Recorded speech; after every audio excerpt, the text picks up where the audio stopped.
Hi everyone, welcome and thank you for joining us today. My name is Anne and I am the consultant at the Digital Transformation Hub, a part of the Info Exchange Group with Connecting Up. The Hub focuses on digital technology as an enabler to support service transformation and new ways of working, assisting nonprofits on a broader digital transformation journey. We facilitate an annual training calendar to help the social sector upskill in all things digital. Check out our training menu on our website for more events coming up online. Before we begin, we'll start with a bit of housekeeping. All lines are muted, so if you have any technical issue, please type it into the chat box on your webinar panel and I can assist you. If you have any question during the session, please also type into the chat box and Sophie and I will answer them by the end of the webinar. We really encourage you to ask as many questions as you think of throughout the sessions to make this as interactive a session as possible. No question is too silly. If you are on a Wi-Fi connection, and have multiple programs open, this can sometimes affect the quality of the audio and video of the webinar. If possible, please close all other programs to help you have the best experience. Please note that this webinar is being recorded and a link to this recording and the slides will be sent to you as soon as we can after the webinar ends. Before we start, I'd also remind you that there will be a short survey at the end of the webinar. Today, I'm excited to welcome you to Collaborating with Purpose using Microsoft Teams with Sophie, our consultant at the Hub. Hi, Sophie. Thank you, Anne. Firstly, I would like to acknowledge that I am speaking to you from the lands of the Wurundjeri Woi-wurrung people of the Kulin Nation, and I pay my respects to their elders past, present and emerging. I extend that respect to Aboriginal and Torres Strait Islander people here on the call today. Thank you for joining us today. A little bit about myself. I'm one of the Digital Transformation Hub consultants here at Info Exchange, and alongside myself, Anne, and our team, we work with a range of non-for-profits, helping them with their technology and talking how it can improve their service delivery. Ultimately, I really enjoy talking to non-for-profits about their different operating models and how they and their processes, so how systems can support them, whether that be talking about their Microsoft 365 environment or their information system, so their client management system or CRM, to ensure that they're achieving their goals and supporting staff to do so. So last week, if you were able to join us, we talked about Microsoft Teams meetings. Today, we're going to spend the next 20 minutes talking and building your confidence in the use of the Microsoft Teams application so that you feel confident collaborating with your staff and your colleagues and improve your remote working experience. By the end of the webinar, we really want that you're able to understand that different Microsoft Teams applications, that users might see different things and what might impact that. Explain how you can chat using the Microsoft Teams and use the @ symbol to contact and improve your collaboration. And describe the difference between the teams and channels and how you can confidently navigate them and use them to their full capacity. Great. So everyone, you might have a slightly view than what we're looking at today, what we see in the screenshot, and there might be a couple of different reasons. And I just want to flag this with you so that you do consider how you can optimize your use of it and what you can do for it to be better. So there might be configuration differences. So your IT provider, your Microsoft 365 admin might have set up your environment in a certain way. So you might have permissions or restrictions to do certain things. It might be that you might be using the web browser instead of the application on your desktop. I would recommend downloading that if you haven't already, because it will improve your experience. But what you will find with the browser is buttons might be in slightly different positions. There is a difference if you're using a Mac, a Windows, a laptop or an iPad. Any of those can influence how the app is built and may impact where things are. Do also consider if the screen is maximized or minimized, or you've got a zoom setting, that might impact what you can see. So you can check your zoom under your Windows menu button or check up in the actions, more actions up here on the far right-hand side. And then If we're able to help, please reach out and ask a question. If it's a long-term issue that you've had with your Microsoft Teams, I'd recommend reaching out to your help desk or your IT provider and just having a conversation with them about why it's that way, and they might be able to resolve it for you. Okay, let's dive into Microsoft Teams. So there are two ways that you can chat. What I will start firstly, before I go too deep, I will ask if you've got a second screen or you can have the Teams application up at the same time so that we can work through these screenshots as you talk and you can actually test at the same time. Of course, that is if you can multitask. Not all of us have that amazing capability. I don't, but it might just help if even just to see the navigation. So there are two ways that you can chat. You can firstly chat using the chat function on the left-hand side. So consider these a bit like a text feed. You can chat with an individual person or a small group, and it will come across like a feed of your questions and your conversations. And you can type that in the bottom. And it's really useful if you've got a question for that person. So you can see Anne scheduling a meeting. Or you want to just have a conversation, chat about their weekend to improve the way you work with that person. The second way that you can communicate and chat with your team is you can use the Teams function. So this is where you can post questions, conversations, and it will create a log of the conversation. And you can reply and keep the conversation going. You'll see at the bottom there are a range of different things, and welcome to play with those. The main one I use is the text function just there, as well as the emojis to react. That's really quite useful there. If you become a bit of a whiz in the space, you can definitely use more there as well. Other things I find really useful is the @ symbol to notify someone of the conversation. So you can see it there as a good little reminder. And with the @ symbol, what it'll do is it'll highlight the name in blue, and it will notify that staff member that they've got an activity or a notification that someone wants to talk to them about. It's really useful if you need to flag with someone, like Michelle's done here, that the PowerPoint will be ready in a few minutes, or hey, this report is done and it's ready to be reviewed, etc. That sort of thing is where it's really useful. Another really useful tip I have is the enter function. So when you type and you press enter, it will send the message straight away. If you press shift enter, it won't send the message, it will bring your cursor back to a new line.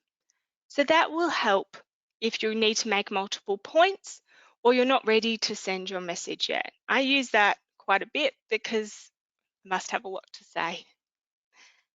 The other feature I really like is the search function up the top there. It means I can search any chat or any Teams post if I need to find a certain person or find a pre-existing conversation that we had that I needed to action. Great.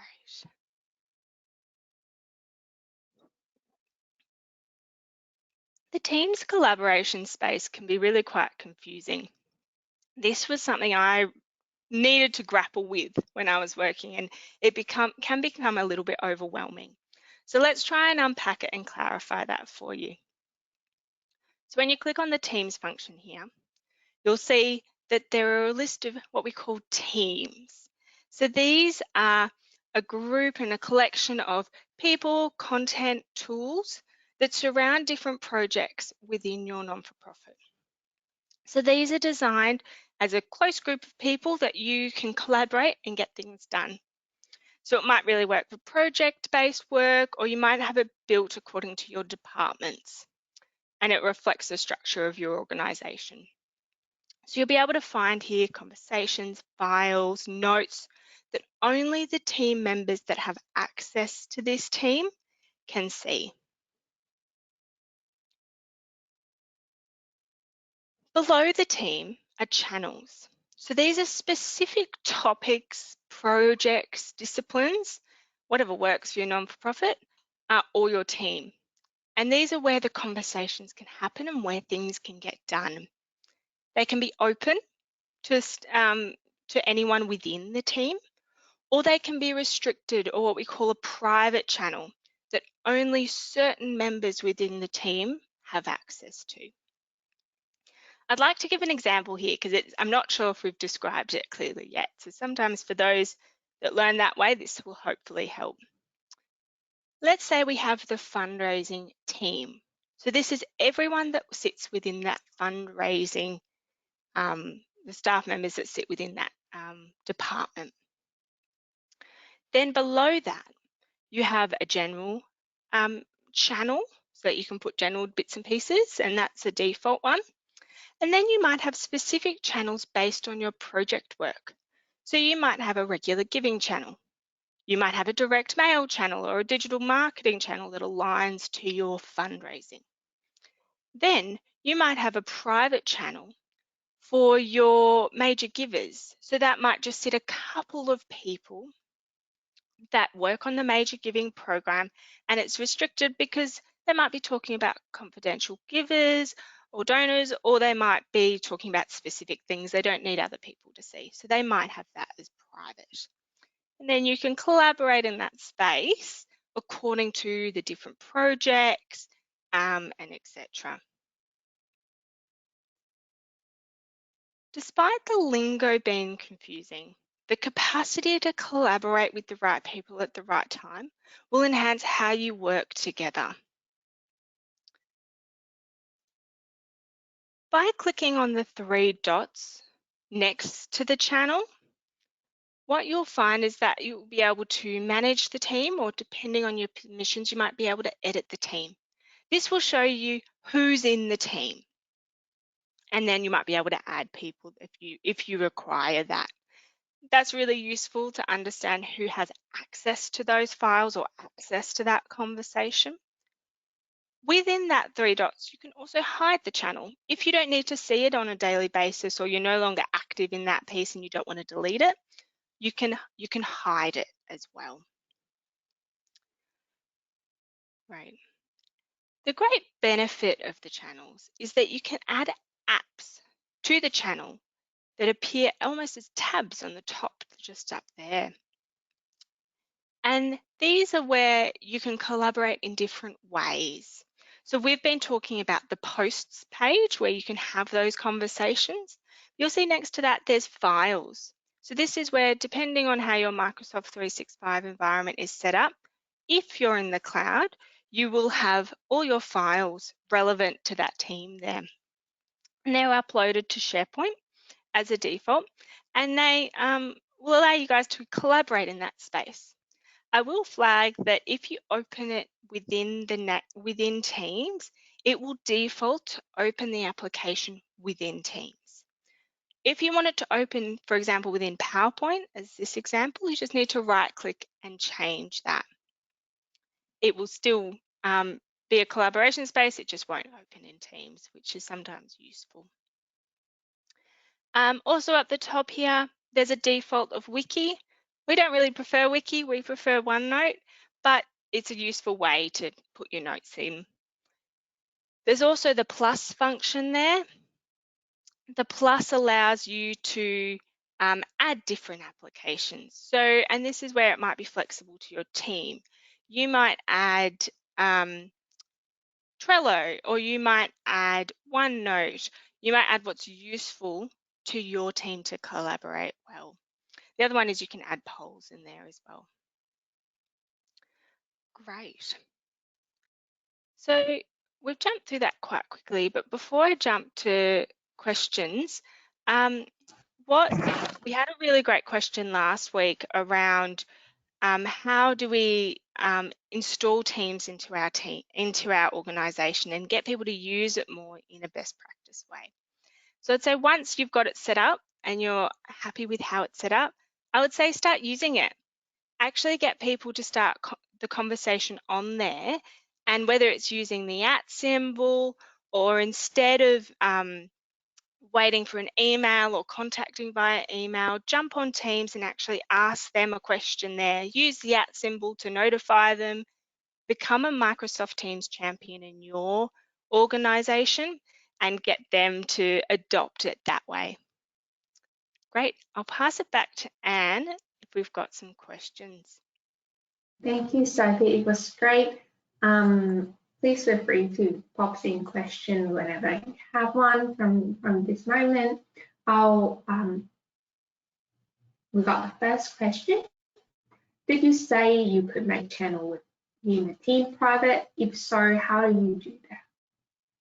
Absolutely. Let me go back to that page. So we can pop some instructions as well in the resources that we send at the end of this webinar.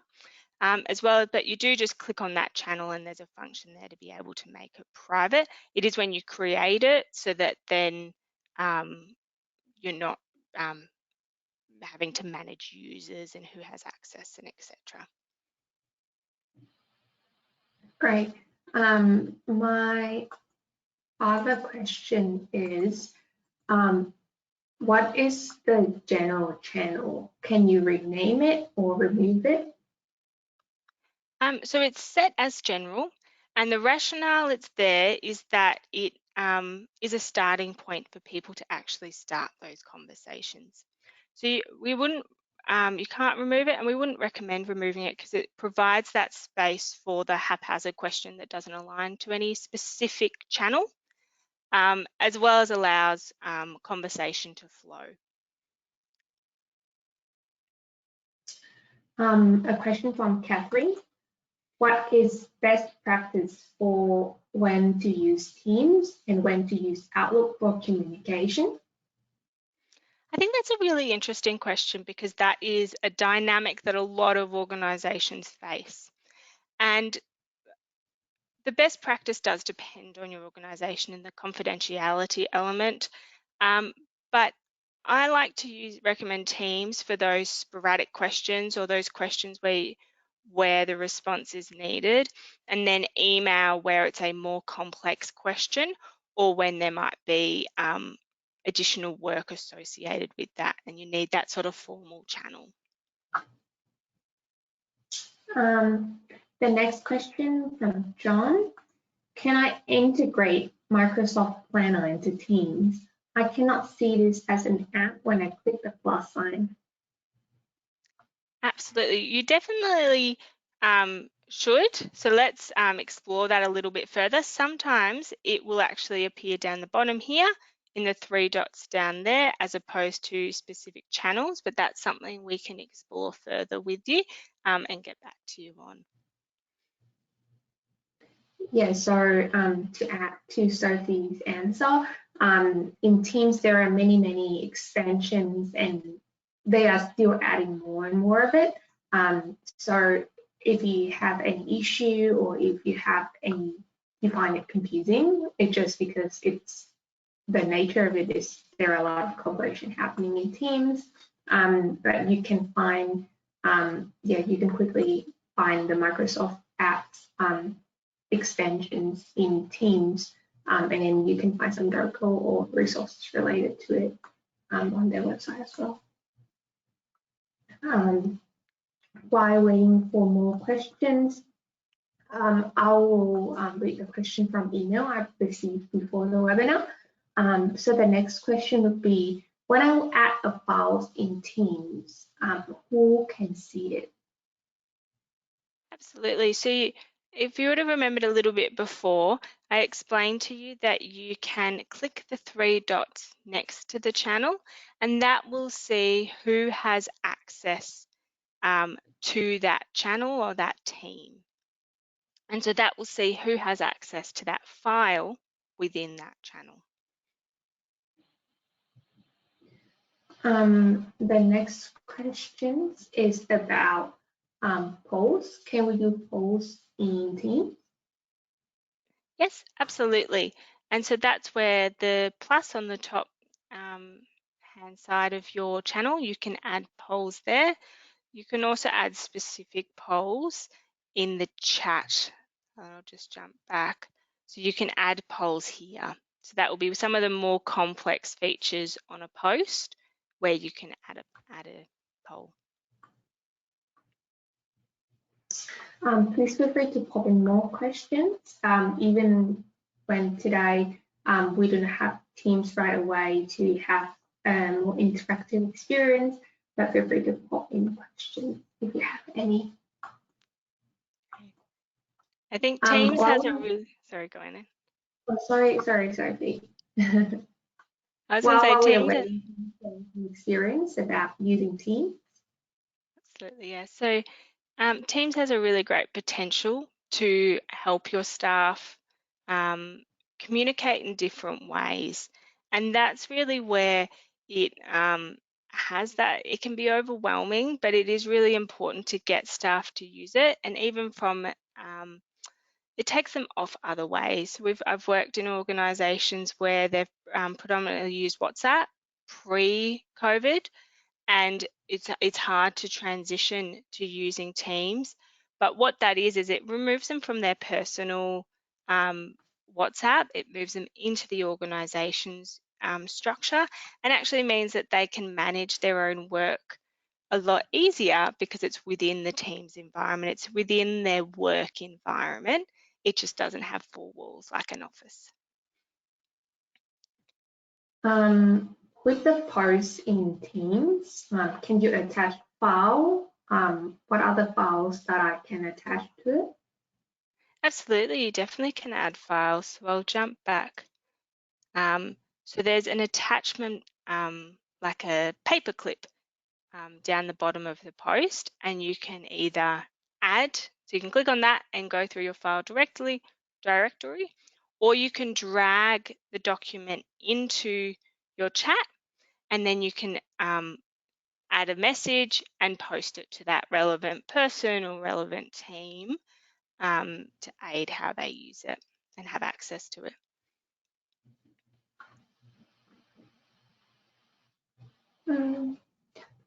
So when I pop in files in any channels, can I edit it in Teams, or do I need to open it from an app on my computer? Now you can absolutely edit it within Teams. So the benefit of it being a Microsoft product is they all support the Microsoft applications. So if we were to open that PowerPoint over here, it would open within the Teams application and we'd be able to start working on it together. Within the team, if we're working within Teams, it doesn't have its full functionality. So PowerPoint doesn't have its full functionality. And so that's where you might prefer to open it within PowerPoint. And depending how it's set up, you should still be able to collaborate within the PowerPoint application and work together in that way. Great. Yeah, there's a new question here. I've already set up a plan in Planner, but our plans have changed, and now the totals are messy to many. Is there an easy way to move Planner tasks around? It seems like when I move the Planner task now, it leaves folders there which are empty, and I cannot clean up delete. Is there a Planner task training I can attend? Yeah, definitely in the future, we're still working and planning for more webinar around Microsoft products. But after this webinar, I will pop in some resources that you can start self-training on Planner.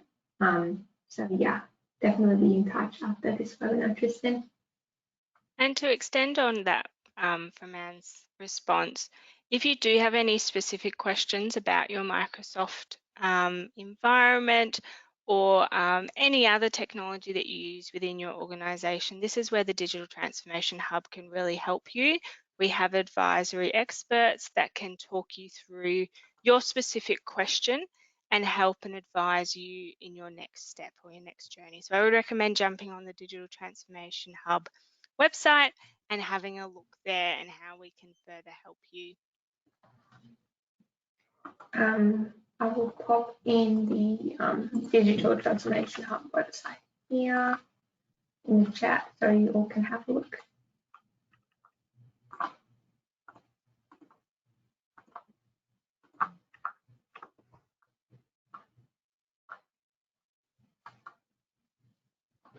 The next question from Julie. Teams is easily accessed by those of us using a work laptop, desktop, but for people working at home using their own computer, what advice do you have to make using Teams easier, more efficient?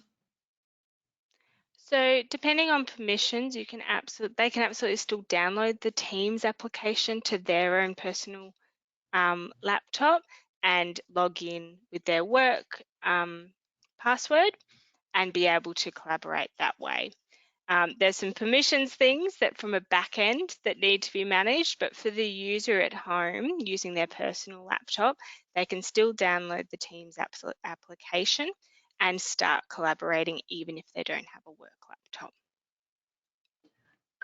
To add to Sophie's answer around security as well, if you are using a computer at home or a shared computer, or especially a computer in a public place, always remember to check if the current environment is safe enough to use it. Remember to log out when you finish using it if you are on a shared computer, and then it would be great if your organization enable MFA or multi-factor authentication with your account to make sure you have a safe login and then safe environment to work. Any more questions?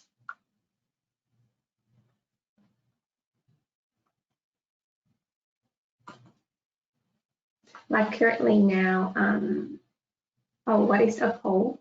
So, Sophie, do you want to to answer this question? What is a poll? What is a poll? Oh, sorry. Yeah. So a poll is like a survey or a short response that you would like from your team or from your staff that they can respond to. So Microsoft have built a little application that you can add into your team so that you can post polls. Yeah, so it's Microsoft Forms. So please feel free to have a look. Our Digital Transformation Hub also have information about some more features and Teams. If you do not have any questions now, I will wrap up today's webinar. But at the end of this webinar, there will be a short survey sent to you. Please feel free to pop in more questions in the survey or get in touch with us by replying to our emails. Thank you for joining us today. I hope you have a good day. Thank you. Bye.